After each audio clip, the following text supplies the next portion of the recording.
இன்னைக்கு இஃப்தாருக்கு அகரகரில் ஜெல்லி பண்ணியிருந்தோம். So China கிராஸ்ன்னு சொல்லுவாங்க, கடல் பாசியும் சொல்லுவாங்க. பாலை வந்து நல்லா காய்ச்சிருங்க. நாங்கள் இதில் வந்து பால் பவுடர் ஆட் பண்ணியிருந்தோம். பால் பவுடர் எதுக்குன்னா கொஞ்சம் கட்டியாக இருக்கும், பால் வந்து கட்டியாக இருக்கும்னு சொல்லி தான் பால் பவுடர் ஆட் பண்ணியிருந்தோம்.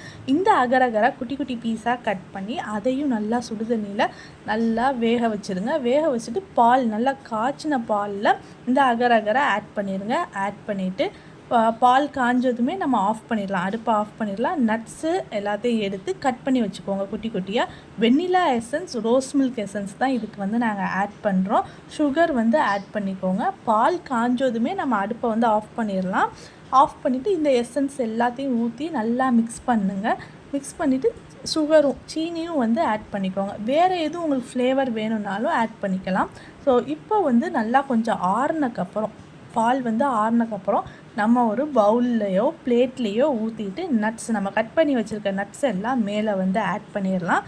ஆட் பண்ணிவிட்டு ரெஃப்ரிஜிரேட்டரில் வந்து ஒரு 1 ஹவர் ஆச்சும் வச்சுருங்க. வச்சுருந்தீங்கன்னா சூப்பரான ஜெல்லி ரெடி ஆயிரும்.